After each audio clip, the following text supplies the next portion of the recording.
Olá, povo pensante. Bem-vindos e bem-vindas à nossa quarta videoaula deste semestre do Seminário de Filosofia Moral e Política.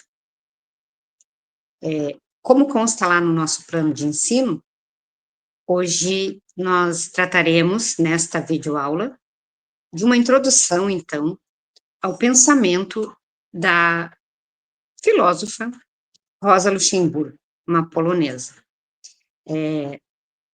Como a proposta neste semestre deste seminário é trabalhar mulheres da filosofia, começamos então com a Luxemburgo.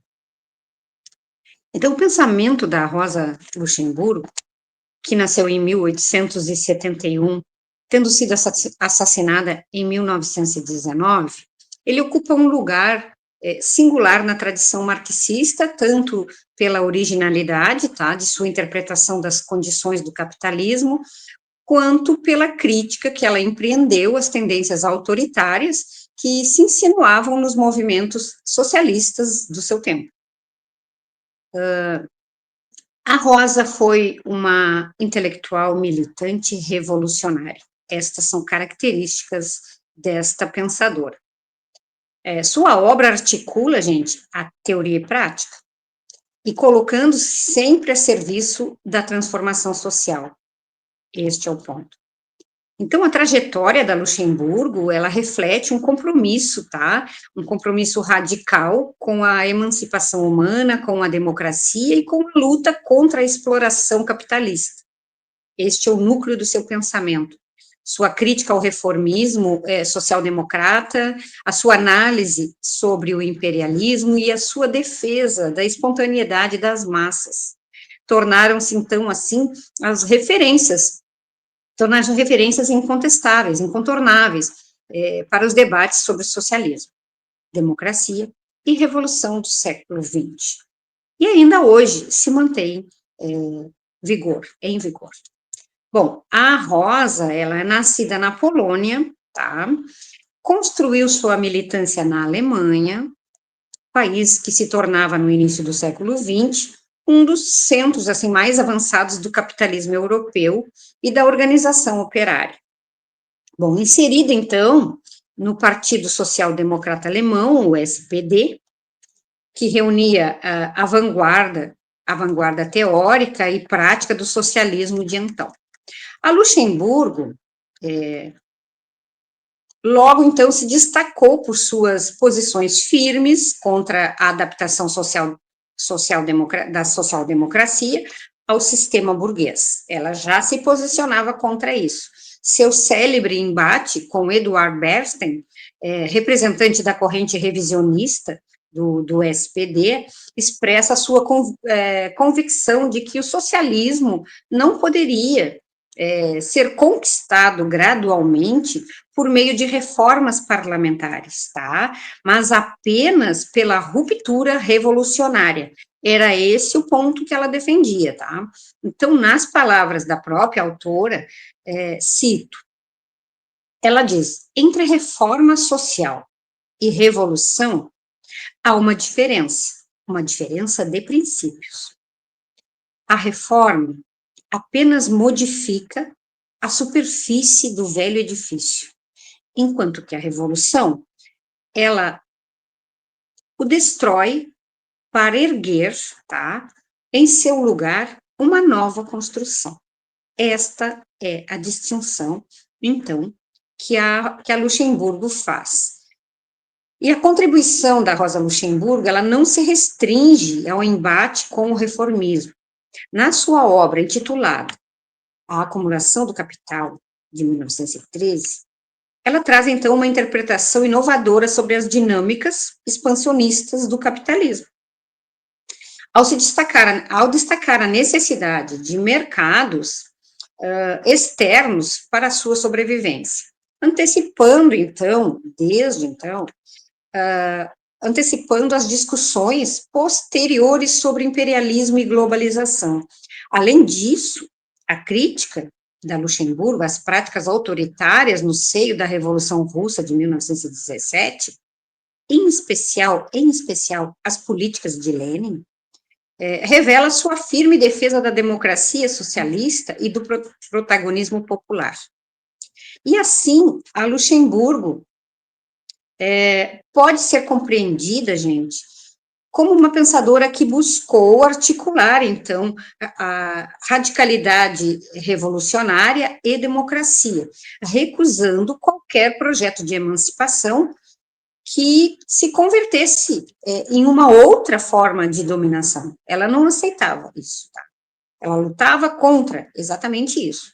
Ela se posicionava contrária a estas questões, caso o projeto de emancipação, entre aspas, se convertesse em outra forma de dominação. Então, a nossa aula hoje pretende apresentar uma introdução do pensamento da Luxemburgo em 3 eixos principais. O primeiro eixo trata da crítica da Luxemburgo ao revisionismo e à defesa da Revolução. O segundo eixo trata, então, da sua análise ao imperialismo e da acumulação capitalista. E o terceiro e último, da sua concepção de democracia e a crítica ao autoritarismo. Então, vamos lá ao primeiro eixo destacado: crítica ao revisionismo e defesa da Revolução. Então, no final do século XIX, o movimento social europeu enfrentava uma encruzilhada, estava diante de uma encruzilhada.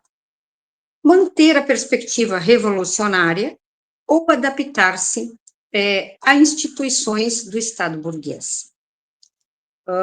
O Eduardo Bernstein, teórico revisionista do SPD, do Partido da Luxemburgo, defendia a ideia de que o capitalismo caminhava para uma crescente democratização e que, portanto, o socialismo poderia ser alcançado gradualmente, sem rupturas, não havia necessidade dessas rupturas. E para ele, as reformas sociais e o fortalecimento dos sindicatos seriam suficientes para garantir melhorias duradouras às classes trabalhadoras.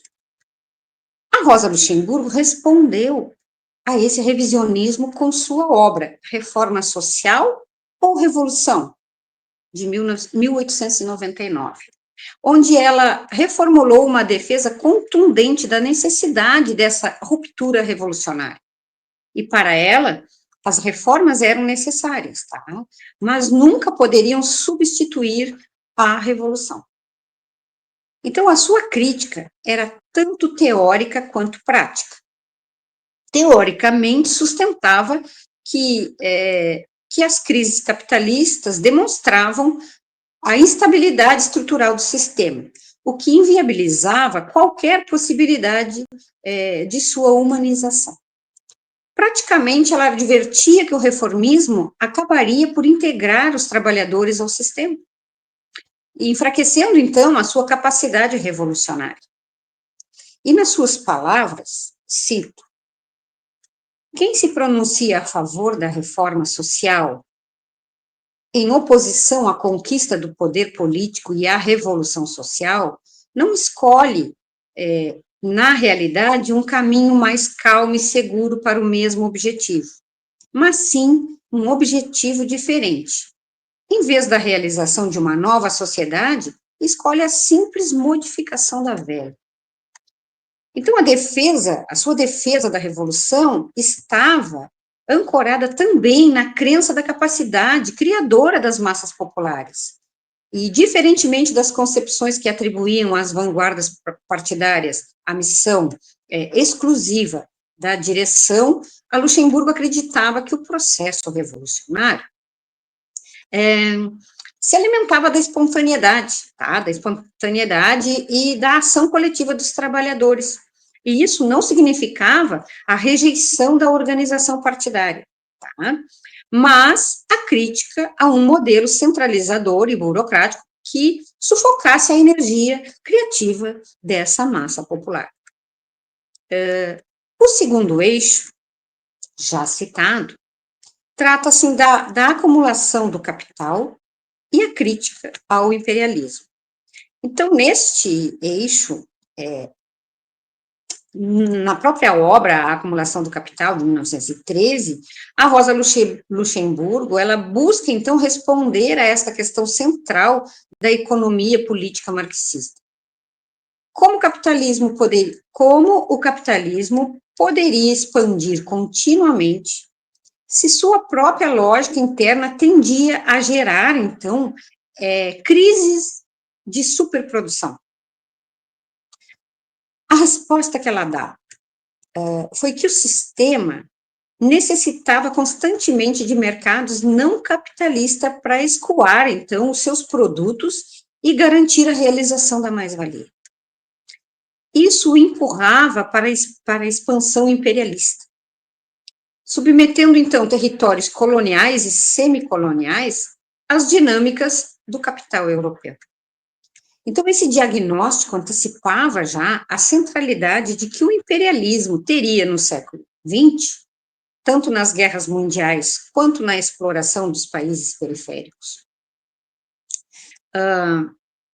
Para Luxemburgo, o imperialismo não era um acidente ou uma política de governos específicos, mas uma necessidade estrutural do sistema capitalista. Tá? Cito a autora: a acumulação do capital não pode existir sem as relações com o meio não capitalista.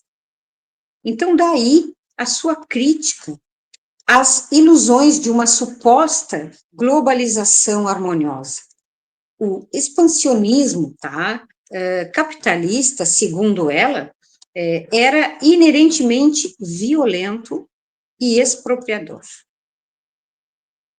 Então, além disso, a Rosa Luxemburgo chamou a atenção para o papel da militarização e das guerras como mecanismo de absorção de excedentes econômicos, o que explicava o caráter belicista do capitalismo do seu tempo.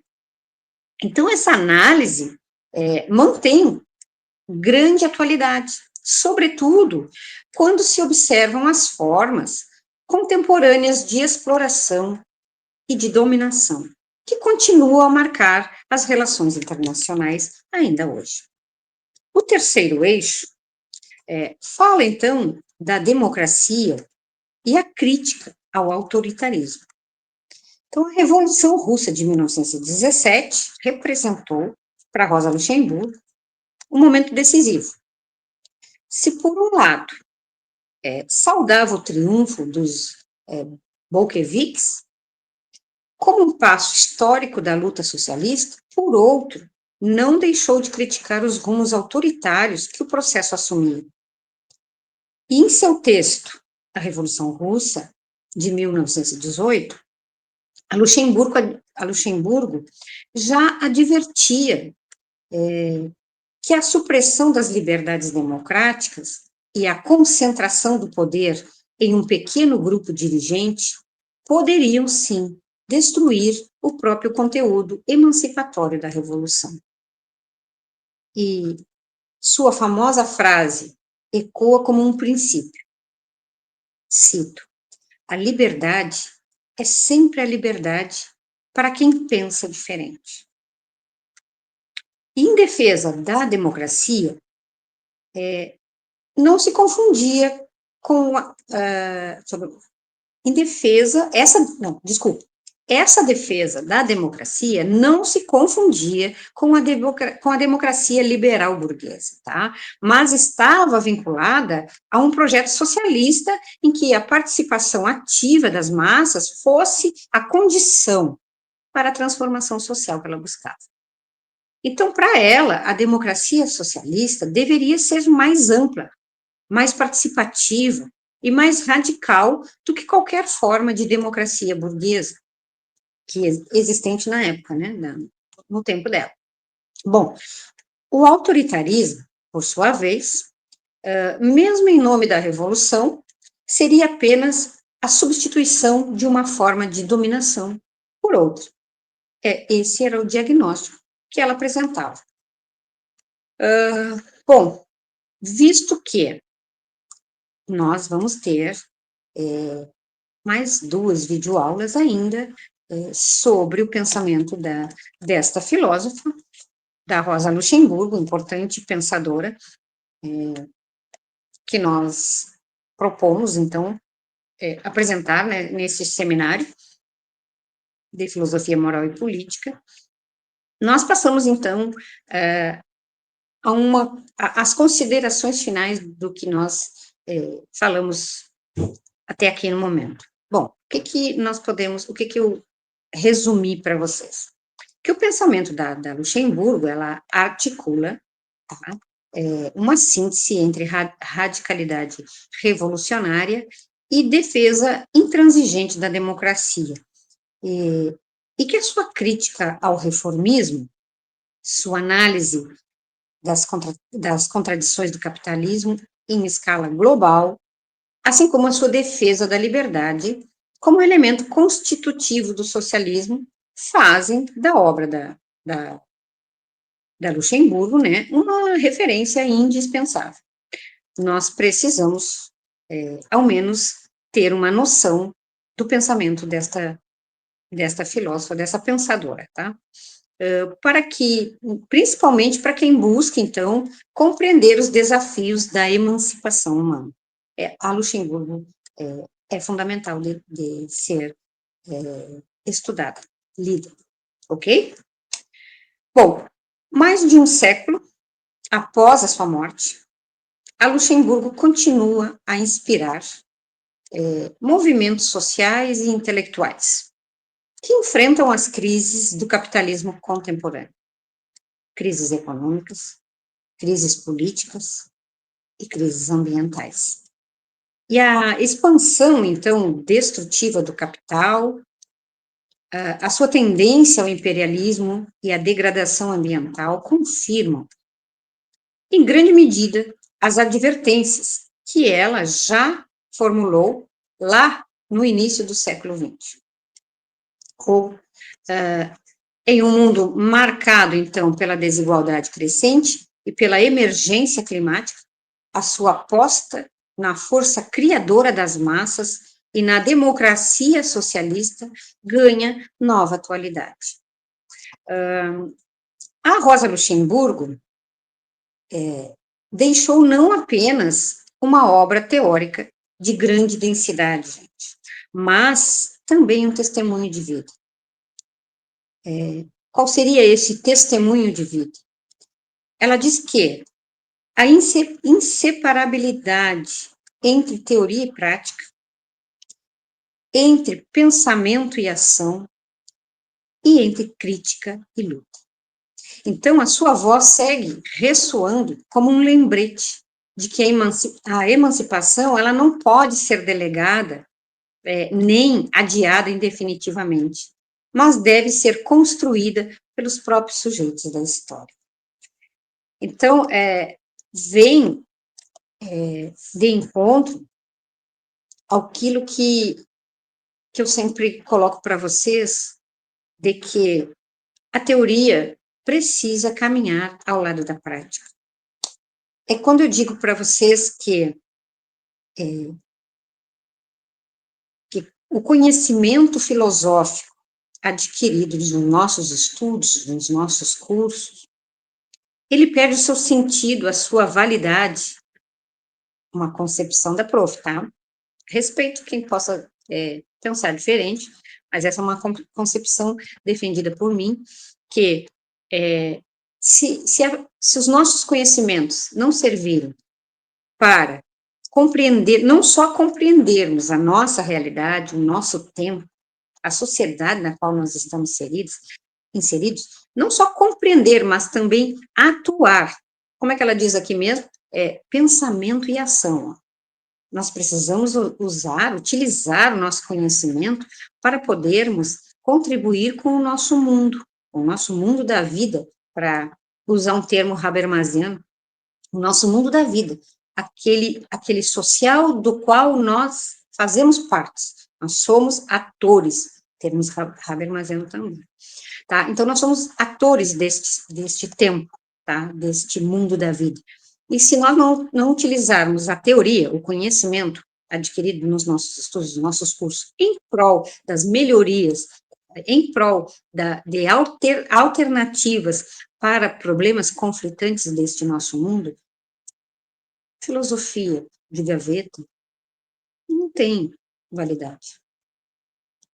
Desculpa quem pensa diferente, tá? Mas eu sempre coloco isso, inclusive, na minha vida acadêmica, em diversos momentos, eu falei sobre isso, que a filosofia, estudar a filosofia, os clássicos da filosofia, os autores, os pensadores da filosofia, em grande parte europeus ou estadunidenses, e a minha crítica, esquecendo, às vezes, grandes pensadores ou grandes pensadoras do nosso lugar, e estudá-los, e para adquirir um diploma ou adquirir aquele conhecimento só para si, a filosofia de gaveta, como o termo que eu costumo utilizar, ela não tem validade. Para mim, não tem validade.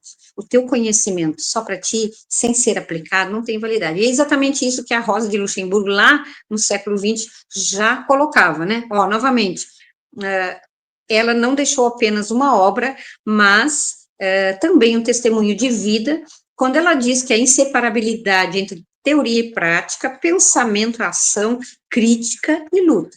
Porque a gente sabe que não é fácil, mas a gente tem que ter o nosso pensamento crítico e lutar para que a nossa sociedade seja melhor. E também pensar, ó, estamos assim já no avançado do tempo, a nossa etária, né? Mas nós também temos que pensar em deixar um mundo melhor para quem está chegando. Então, gente, nas próximas videoaulas nós vamos entrar um pouquinho mais a fundo no pensamento da Luxemburgo, que eu tenho certeza que vocês vão gostar, aqueles que ainda não conhecem, né? A defesa dessa pensadora, tá? Uma ativista que vale muito a pena vocês buscarem mais sobre essa pessoa, tá bom? Então, assim, até a nossa próxima videoaula e abraço para todos vocês.